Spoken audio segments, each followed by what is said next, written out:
Class matric में हमने पहले ह्यूमन का सिस्टम पढ़ा, गैसियस एक्सचेंज का।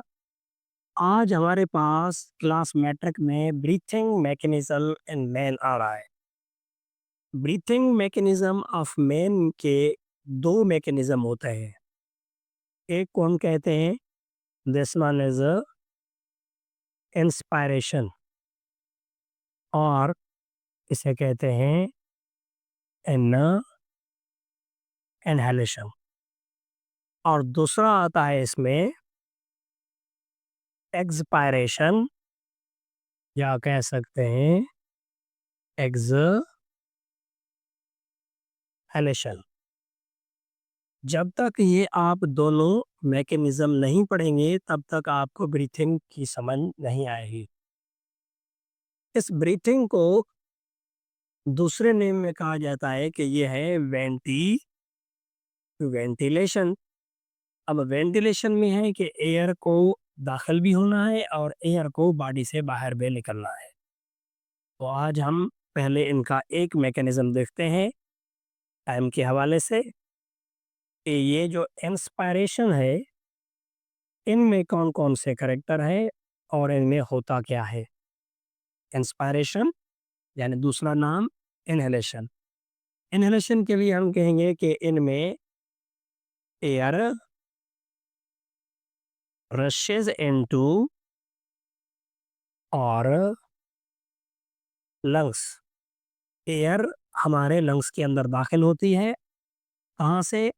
वो पैसेज से गुजरती है, यानी external nostril, nasal cavity, internal pharynx, पेरिट्रेकिया और ब्रंकाई, उसके बाद ब्रैंक्यूल्स, फिर tip of the bronchiole alveoli, और एल्वियोलाई के अंदर जो ब्लड कैपिलरीज है उन तक पहुंचना। जब इंस्पायरेशन होती है तो इसमें कंट्रक्शन होती है। इसकी कंट्रक्शन ऑफ मसल्स की। कौन से मसल जो है वो कॉन्ट्रैक्ट करते हैं? एक मसल जिसका नाम डायफ्राम, डायफ्राम ये कॉन्ट्रैक्ट होता है।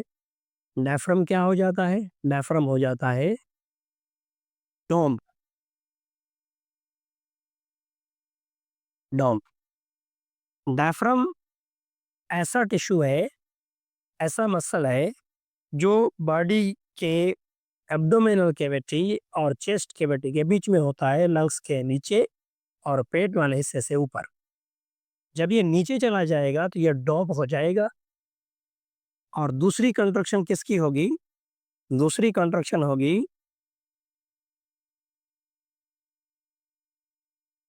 एक्सटर्नल इंटरकॉस्टल मसल्स की। दो मसल जो है वो कॉन्ट्रैक्ट हो रहे हैं, डायफ्राम भी कॉन्ट्रैक्ट हो रहा है और एक्सटर्नल इंटरकॉस्टल मसल्स। जब डायफ्राम कॉन्ट्रैक्ट होगा तो वो नीचे चला जाएगा, और एक्सटर्नल इंटरकॉस्टल मसल जब कॉन्ट्रैक्ट होंगे तो इनकी कॉन्ट्रैक्शन का ये फायदा होगा कि ये जो रिब्स हैं, ह्यूमन में कितनी रिब्स होती हैं? 12 पेयर्स। और इसके साथ और कौन सी चीज़ है? रिब्स के साथ और मौजूद है स्टर्नम। स्टर्नम स्टर्नम माने ये बीच वाली जो हड्डी है जिसके साथ ये रिब्स अटैच है, इसको स्टर्नम कहते हैं। अब ये दोनों कॉन्ट्रैक्ट होंगी तो ये मसल क्या करेगा? इनको इनको खींचेगा। कहाँ? इनको खींचेगा अपवर्ड ऊपर की तरफ, एंड आउटवर्ड बाहर की तरफ। जैसे ये देखें, चेस्ट जो है वो ऊपर आ रही है, तो इनको ये एक्सटर्नल इंटरकास्टल मसल जो है ऊपर की तरफ और बाहर की तरफ खींच रहे हैं। और स्टर्नम जो है ये रिब्स को अपने साथ अटैच किए हुए है। जैसे एयर इन होती है, इसके रिजल्ट में डायफ्राम नीचे चला जाता है। एक्सटर्नल इंटरकास्टल मसल रिब को ऊपर की तरफ बाहर की तरफ खींचते हैं। फिर थोरेसिक कैविटी का जो रीजन होगा वो बढ़ जाएगा। अब इसमें क्या है कि रिजल्ट क्या निकलेगा?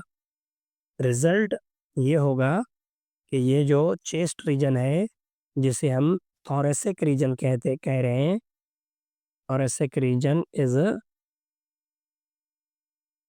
इंक्रीज्ड हो जाएगा, ये बढ़ जाएगा और एयर जो है रशेज इजीली एयर दाखिल हो जाएगी हमारे लंग्स के अंदर। एक तो डायफ्राम नीचे चला गया और ऊपर से एक्सटर्नल इंटरकॉस्टल मसल ने अपने इस रीजन को बढ़ाने के लिए रेब्स को स्टर्नम को ऊपर और बाहर की तरफ खींच दिया। अब जगह जितनी बनी है, एयर जो है वो इजीली रशेज हो रही है। अब एयर दाखिल हो जाएगी तो यहाँ पर ये जो मैं लिख रहा हूँ वर्ड, जिसको बार बार कहता हूँ कि ये थोरेसिक रीजन है या चेस्ट रीजन है, इसके बढ़ने के साथ ये जो एयर प्रेशर होगा, एयर प्रेशर जो एयर हमारी लंग्स के अंदर बॉडी के अंदर दाखिल हो रही है, इनका प्रेशर क्या हो जाएगा, इनका प्रेशर हो जाएगा डिक्रीज्ड, क्योंकि एटमॉस्फेयर में एयर ज़्यादा है और हमारे लंग्स के अंदर उनकी कैपेसिटी बहुत कम है। तो जैसे ये एयर दाखिल होगी तो उसके रिजल्ट में थोरेसिक रीजन में एक तो रीजन खुद इंक्रीज हो रहा है इन मसल की टिश्यू की वजह से, और दूसरी बात कि जो एयर है वो पहले दाखिल हो जाएगी, फिर आहिस्ता आहिस्ता उनका प्रेशर कम होता जाएगा, नेगेटिव प्रेशर होती जाएगी। हम इसको क्या कहेंगे कि इंसान के अंदर नेगेटिव प्रेशर मैकेनिज्म होता है एयर प्रेशर का, और थोरेसिक रीजन के अंदर एयर प्रेशर जो है वो डिक्रीज होता जाएगा और हमारी ये जो चेस्ट रीजन है, रिब्स हैं, इनका इनकी जो साइज होगी, इनका जो वॉल्यूम होगा वो ज़्यादा बढ़ जाएगा। अब यहाँ पे एक और चीज़ भी है जिसको हम कह रहे हैं कि ये दोनों मसल तो कॉन्ट्रैक्ट हो गए, पर यहाँ पे एक मसल रिलैक्स भी होता है। तो रिलैक्स कौन सा मसल होगा, उसको हम कहते हैं इंटरनल इंटरकॉस्टल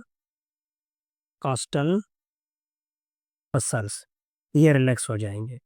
तो एयर जो है इस तरीके के साथ हमारी बॉडी के अंदर दाखिल होती है, जिसमें हमने कुछ चीज़ें पढ़ी। एयर ऐसे दाखिल नहीं होगी, पहले ये दोनों मसल कॉन्ट्रैक्ट होंगे, डायफ्राम नीचे चला जाएगा पेट की तरफ, एक्सटर्नल इंटरकॉस्टल मसल रिब्स को और स्टर्नम को ऊपर और बाहर की तरफ खींचेंगे, वॉल्यूम बढ़ जाएगा। थोरेसिक रीजन का जब वॉल्यूम बढ़ेगा तो इसका रिजल्ट में एयर जो है रशेज इनटू एयर दाखिल हो जाएगी हमारे लंग्स के अंदर, जाके पहुंचेगी एल्वियोलाई तक। और थोरेसिक रीजन तो बढ़ रहा है, लेकिन एयर की जो प्रेशर होगी थोरेसिक रीजन में वो क्या हो जाएगी, डिक्रीज हो जाएगी, क्योंकि लंग्स जो है फिलअप होते जाएंगे और उनकी प्रेशर जो है आहिस्ता आहिस्ता खत्म होते जाएगी। और इंटरनल इंटरकॉस्टल मसल जो है वो क्या हो जाएंगे, रिलैक्स हो जाएंगे। इस इंस्पायरेशन के दौरान ये इंटरनल इंटरकॉस्टल मसल रिलैक्स रहते हैं, ये दोनों मसल कॉन्ट्रैक्ट होते हैं और रिजल्ट में थोरेसिक रीजन बढ़ता है और एयर प्रेशर जो है वो डिक्रीज होती है। इस वजह से इंसान को कहा जाता है कि ह्यूमन जो है वो नेगेटिव ब्रीथिंग मैकेनिज्म पर डिपेंड कर